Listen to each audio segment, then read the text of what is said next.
তাহলে আজকে আমরা মেলাগুলো বাদাম চুরি করছি। হ্যাঁ, হেভি হয়েছে। সেই সব না, ওটা সেই স্বাদ। বুড়ো বাদাম বানাই লাঠি দিয়া। কান্দে শুধু মজা। আস্তে, মালিক আছেন, এলা দিবেন, বাড়ির মালিক চলে আসবেন।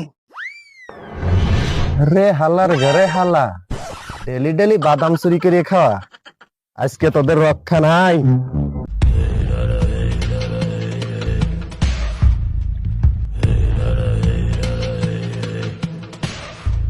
কি রে বন্ধু, তুই তাহলে ডেলি ডেলি তোরাই চুরি করিস?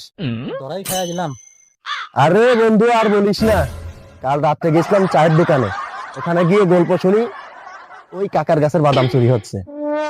ওদিকে নামাজ পড়বার যাওয়ার সময় রাস্তায় ময় মুরব্বী বলে ওখানেও নাকি বাদাম চুরির গল্প হয়। তাহলে বাদাম তোরা চুরি করিস?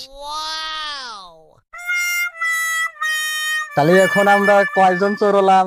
3 জন।